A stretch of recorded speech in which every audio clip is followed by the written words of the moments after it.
mes petits choux, j'espère que vous allez tous bien. Je vous vois déjà venir, ça fait très indien, ça fait très Cléopâtre. En fait, ça m'a juste été inspiré de la nouvelle palette, enfin de la nouvelle, non, ça fait un moment déjà qu'elle est sortie, mais de la palette Subculture de Anastasia Beverly Hills. C'est vrai que ça fait un moment que je l'ai à la maison et je me suis dit pourquoi pas vous faire un tutoriel avec. Donc voilà, on en a énormément entendu parler en bien et en mal, et surtout en mal. Donc si vous voulez connaître mon avis, je vous invite à continuer le reste de la vidéo, continuez de regarder le reste de la vidéo. Si vous voulez juste savoir comment j'ai effectué ce make-up, faites la même chose. En tout cas, n'oubliez pas de vous abonner juste ici et d'activer la petite cloche. Comme ça vous permet d'être notifié quand je poste mes vidéos, sachant qu'il y en a assez régulièrement, enfin tous les vendredis et tous les dimanches. Vous avez aussi le droit de me suivre sur mes autres réseaux sociaux. Je vous mets mon Snapchat juste ici, ainsi que mon Instagram, c'est le même nom. Et je vous dis à tout de suite.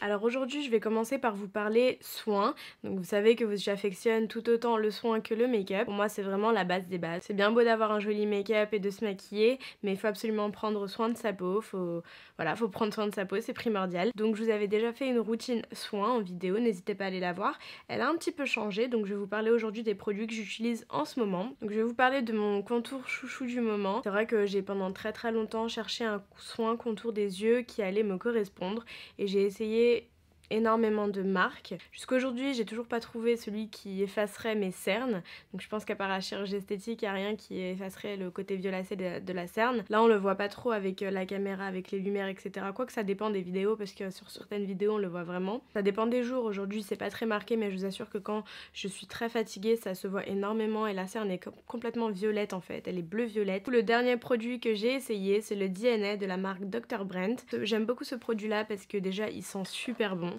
C'est incroyable l'odeur qu'il a, je trouve que ça sent super bon. C'est une odeur de propre en fait, c'est une odeur de, pas de savon, mais ça a une odeur de propre, de soin en fait. C'est super agréable à appliquer, il en faut pas beaucoup. Ça fait déjà 2 mois que j'utilise et je sais pas si vous allez voir, mais il est encore plein. Du coup il dure super longtemps, comme je vous ai dit, il n'y a pas besoin d'en mettre 3 tonnes. Donc il lisse le contour de l'œil, donc quand j'applique, parce qu'on peut pas le voir tout de suite bien évidemment, mais quand j'applique mon maquillage par la suite, j'ai moins cet effet de ridule, etc.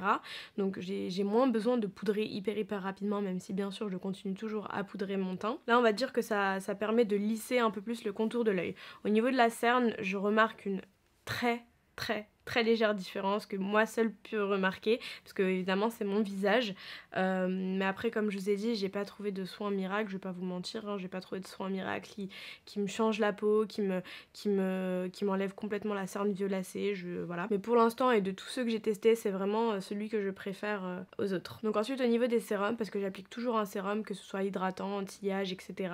ou pour l'éclat et compagnie, j'applique toujours un sérum. Pourquoi? Parce que ça permet de pénétrer en profondeur et c'est beaucoup plus intense qu'une crème de jour.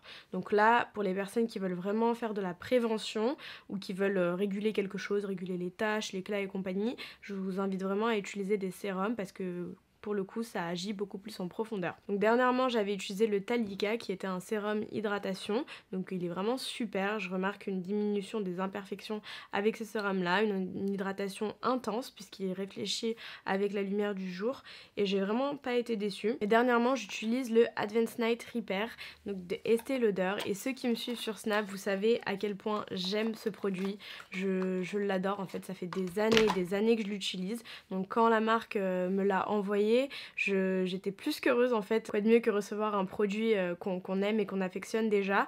Donc avec ce sérum là, je vous en avais déjà parlé sur Snap mais je vous le refais ici, c'est vraiment un sérum qui va venir flouter les pores, qui va venir flouter le grain de peau en fait, qui va vous apporter tout ce côté peau de bébé en fait. Vraiment ça vous donne une peau de bébé dès une semaine d'utilisation et vous avez été nombreuses, mais hyper nombreuses, à venir confirmer, à me dire oui c'est vrai, c'est le meilleur, etc. Donc après je tiens quand même à vous mettre en garde, ce produit là contient du silicone, mais après c'est un peu comme dans tous les produits contiennent un petit peu de silicone, un petit peu d'alcool et compagnie. À vous de faire votre choix. En tout cas il faut l'appliquer chaque matin et chaque soir et vous allez voir qu'en une semaine votre peau est beaucoup plus lumineuse. En fait ça vient régénérer les cellules de la peau, du coup vous apportez ce côté bonne mine, belle peau en fait. Ensuite au niveau de la crème hydratante, donc j'ai utilisé la crème hydratante Talika dans ma dernière revue. Ensuite je suis passée à l'Uriage Eau Thermale, c'est vraiment, déjà en plus niveau qualité-prix c'est incroyable, c'est l'une des meilleures crèmes que j'ai utilisées en parapharmacie, je l'adore. Elle est faite à base d'eau thermale, elle hydrate la peau sans avoir ce côté gras, elle ne laisse pas de film gras et vraiment avant le make-up elle est géniale parce qu'elle donne ce côté un peu lumineux à la peau. Petit hic, elle dure vraiment pas longtemps, au bout de 1 mois et demi je crois, ou 1 mois quelque chose, c'était déjà fini. Du coup je suis passée sur une autre crème, donc celle-ci c'est Estée Lauder, donc c'est le Day Wear Matte, une crème, un gel crème hydratant et matifiant en même temps. Donc comme je vous ai dit, j'ai tendance à avoir la peau au niveau des ailes du nez et au niveau de la zone T en fait qui a tendance à briller. Donc j'ai fait le test et là ça fait plus de 1 mois que je l'utilise et vraiment je l'aime beaucoup. Ça sent le concombre en fait, c'est hyper agréable et frais, donc comme vous pouvez le voir à l'intérieur il y en a encore plein dedans. Quand vous l'appliquez vous avez cet effet de fraîcheur immédiat. Voilà, et ensuite au niveau de la journée, pour les personnes qui ont tendance à briller, bon c'est pas une crème miracle mais elle fait quand même la différence par rapport aux autres crèmes d'habitude. Elle matifie vraiment la peau et on le voit par exemple en l'utilisant avec son fond de teint préféré. Vous allez voir que ça tient quand même 1 à 2 heures voire 3 heures de plus qu'avec une crème lambda. Donc ensuite on va passer au fond de teint et aujourd'hui je vais tester avec vous le Studio Fix de chez MAC, que MAC d'ailleurs m'a envoyé en teinte NW25. Donc je sais pas ce que vous en avez pensé vous, n'hésitez pas à me le dire en commentaire. Alors déjà je pense que c'est absolument pas ma teinte. Ça a l'air beaucoup trop orangé. On va voir ça tout de suite. Donc j'ai lu beaucoup d'avis, comme quoi apparemment il serait super couvrant, qu'il tiendrait plus de 24 heures en même temps qu'il met son fond de teint pendant 24 heures. Donc là du coup je l'applique à l'éponge et il est beaucoup trop foncé pour moi. Il va me paraître orangé. Je vais quand même l'appliquer partout pour voir s'il se travaille bien. L'odeur elle est quand même très très forte. Donc là de ce côté là au Beauty Blender je trouve que ça va, ça se travaille assez bien. On va voir au pinceau. Donc là c'est le 104 de chez Zoeva. C'est assez difficile à dire parce qu'il est épais, mais il vient flouter la peau. C'est-à-dire qu'on ne le sent pas, mais pour autant, pour quelqu'un qui veut de la couvrance, ben, je trouve que il tient carrément ses paroles. Sa parole. Par contre, je vais me démaquiller tout de suite parce que là, la couleur, c'est pas du tout ça. Je vais en rajouter, hop, une couche.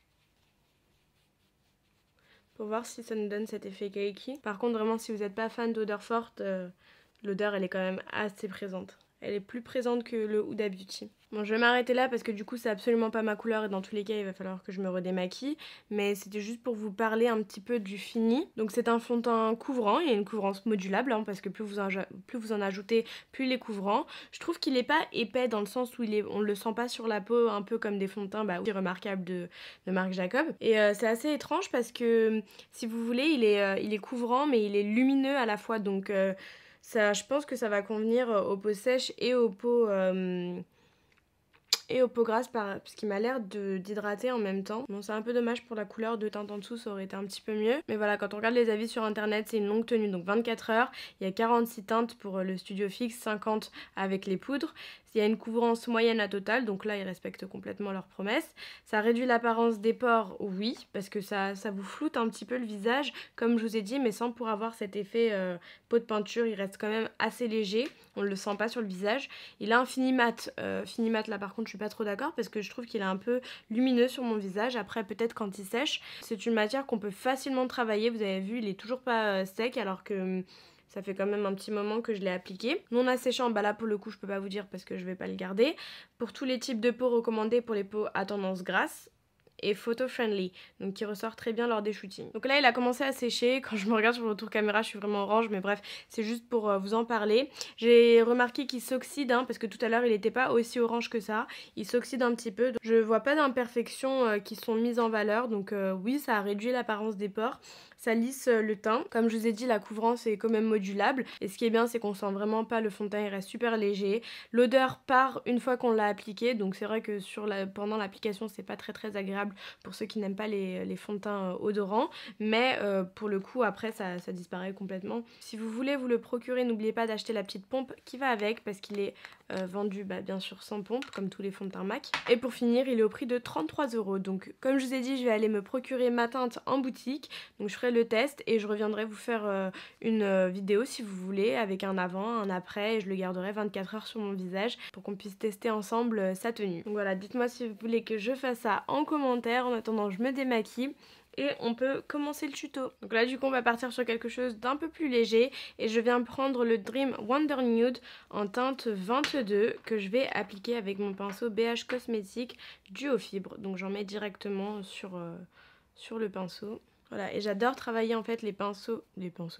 J'adore travailler les fonds de teint légers avec des pinceaux Duo Fibre parce qu'on a ce côté un peu plus smooth, un peu plus airbrush, je sais pas comment vous expliquer, c'est plus doux, c'est mieux étalé, c'est un peu comme un filtre sur la peau en fait. Et en fait avec ce fond de teint là, c'est plus vous en rajoutez, plus vous avez de la couvrance. Mais c'est vraiment très très léger en fait. Dans tous les cas, quand vous utilisez un pinceau Duo Fibre, n'hésitez pas à faire des petits mouvements rotatifs parce que sinon ça va vous laisser des petites marques. Donc ensuite je passe à l'anti-cerne, donc je prends le Fake Up de chez Benefit que j'ai en teinte 2 Light et je l'applique directement, voilà, sous l'œil. Et je pourrais enfin passer à mes sourcils. Je vais venir mettre un petit peu de Light Medium de Tarte pour mélanger la couleur parce qu'il est un peu trop clair. Et en ce moment mes sourcils c'est vraiment n'importe quoi. J'ai pas retrouvé le nom de cette brosse là. En fait c'était dans un kit qu'on m'avait offert. Et pas de marque. Mais après vous savez très bien qu'on peut trouver ces brosses là dans à peu près toutes les marques. Et du coup je vous disais que mes sourcils en ce moment c'est un peu n'importe quoi parce que je les laisse pousser, j'ai envie de revenir à mes sourcils un peu plus épais. Et du coup j'avoue que je me tue un petit peu à l'huile de ricin. J'en mets vraiment tous les soirs. J'ai remarqué une différence mais voilà, je suis toujours pas arrivée au résultat que je voulais. J'oublie pas d'étirer la matière hop jusqu'au dessus de l'œil. Et ensuite je viens poudrer le tout avec une poudre translucide. Et là en l'occurrence c'est la Givenchy. J'aime tellement cette poudre, elle sent super bon.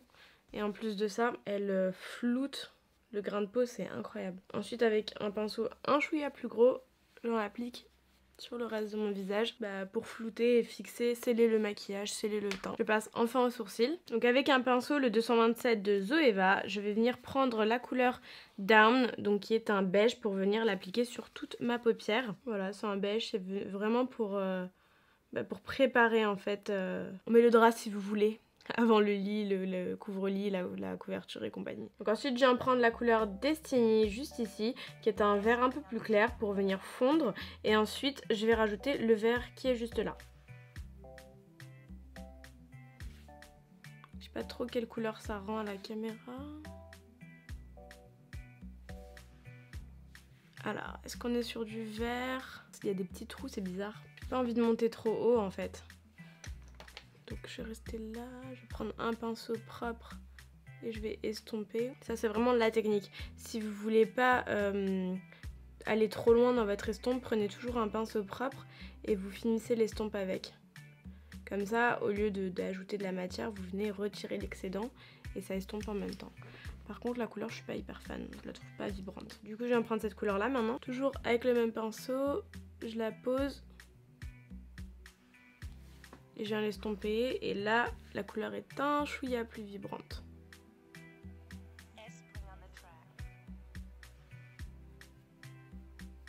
Je l'applique vraiment sur la totalité de la paupière, il n'y a pas de souci.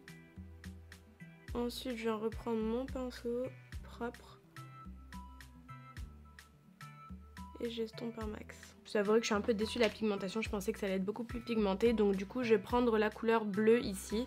Tant pis on ira, tant pis si ça tire vers le turquoise. Et je vais l'appliquer au même endroit, voir ce que ça donne.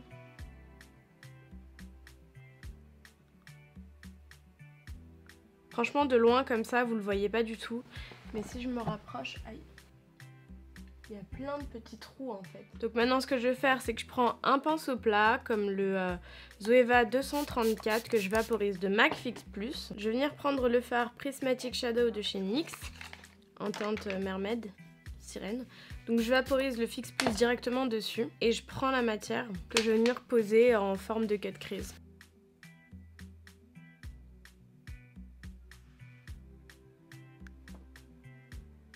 Et dessus du coup je vais venir rajouter le fard électrique de la palette. Ensuite, avec un pinceau beaucoup plus fin, je viens reprendre la couleur juste ici de la palette et je vais tout simplement fondre.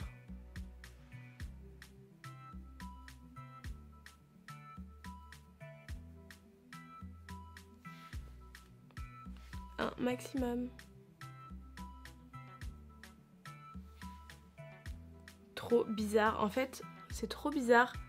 J'ai voulu faire des mouvements de va-et-vient et ça a fait un trou. Vous voyez? Ça a enlevé la matière. Bah ouais, c'est en train d'enlever en fait. Plus je vais, plus ça enlève. C'est trop bizarre. Alors que j'ai rien mis à ce niveau-là. Je vais essayer de combler. Je vais prendre mon doigt, je vais le remettre au doigt. C'est trop bizarre.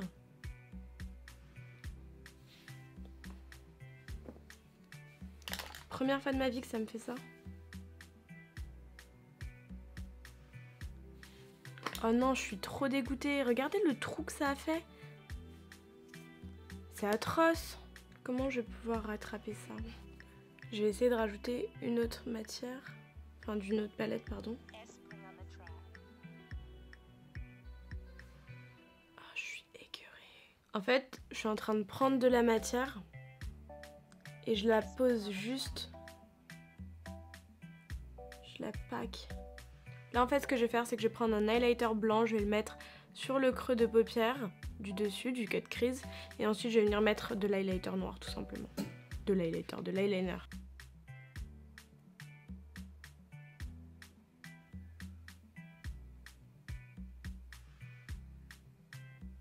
Bon, maintenant qu'on en est arrivé là, je m'en suis mis vraiment partout tellement c'est hyper poudreux. Je viens prendre de l'eyeliner noir.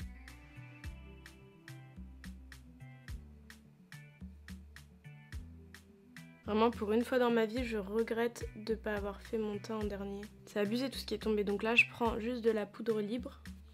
Du coup, maintenant, je viens tout de suite mettre un peu de crayon noir dans la muqueuse interne. Je viens reprendre la couleur bleue juste ici. Et je vais estomper et fumer le dessous. Et ensuite, je viens reprendre la couleur électrique pour le coin de paupière interne. Ensuite, au niveau des lash cils, je viens mettre les D101 de AliExpress. Ensuite, mascara sur les cils du bas. Donc là, c'est le Excessive Lash de Make Up Forever. Ensuite, je vais prendre un peu d'highlighter et je vais le mettre en dessous de mes sourcils pour illuminer un peu l'arcade sourcilière. Franchement, je me demande comment ça va être pour le démaquillage parce que regardez, j'ai beau mettre la lingette démaquillante, ça ne part pas. Maintenant je vais passer à la palette contouring de chez NYX et je prends les deux du milieu.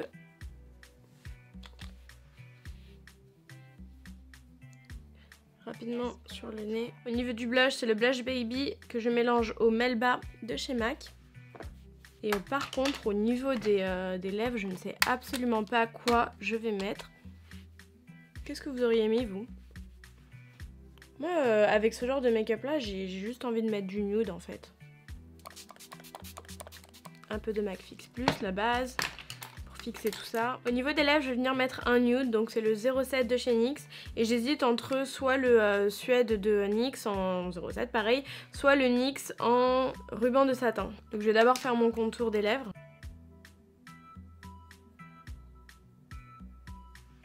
J'aime beaucoup cette couleur, mais là, elle est beaucoup trop foncée. Du coup, je vais venir mettre le NYX Lingerie. Et voilà mes petits choux, we are done today. J'espère que ça vous a plu, même si c'était un petit peu compliqué à réaliser avec la qualité des fards. J'espère que le résultat final vous convient. Et finalement c'est une palette avec laquelle on peut travailler même si on a eu des petits désagréments. Ce que j'ai à dire au niveau des fards, je les ai pas tous testés, mais ceux que j'ai pu tester, bah écoutez, je pensais qu'ils allaient être beaucoup plus intenses que ça. Je m'attendais vraiment pas à ça. Et en plus de ça, regardez, c'est toujours pas parti bien que je me sois démaquillée avec une lingette démaquillante. Donc j'espère que ça va pas être compliqué au démaquillage, surtout pour des personnes qui ont des yeux sensibles. C'est vrai que les fards qui ont des pigments assez intenses comme ça, c'est plus compliqué à démaquiller et du coup, pour les yeux sensibles, ça a tendance à pas à sécher mais à irriter un petit peu le contour de l'œil. Et là pour le coup j'espère que c'est pas tous les fards qui sont comme ça. Si vous voulez d'autres looks avec cette palette, n'hésitez pas à me le dire en commentaire, j'en ferai, comme ça nous permettra de tester la qualité des autres fards. Au niveau de la texture, donc ils sont poudreux mais vous avez déjà vu des millions de vidéos dessus, je vais pas en rajouter une couche. Il faut juste soit faire ses yeux avant son teint, soit venir démaquiller ou mettre de la poudre libre en dessous pour pas avoir les petits résidus. Et voilà, sinon c'est pas une palette que je recommanderais forcément aux débutantes en make-up, parce que voilà, étant donné que les fards sont un peu plus compliqués à estomper, bien que ce soit pas dû au pinceau ou à la technique, c'est vraiment dû au fard. Je pense qu'il faut plutôt que vous partiez sur quelque chose que vous allez pouvoir maîtriser, comme des palettes un peu plus faciles à travailler. Par exemple la Moderne Renaissance, elle est top parce que les fards sont super simples à travailler, les couleurs s'estompent toutes seules, vraiment vous avez juste à mettre, ça s'estompe mais magnifiquement bien. Enfin voilà, c'est tout pour cette palette, j'espère que le look final vous aura plu et je vous dis à la prochaine pour une prochaine vidéo, effectivement. Allez, ciao ciao.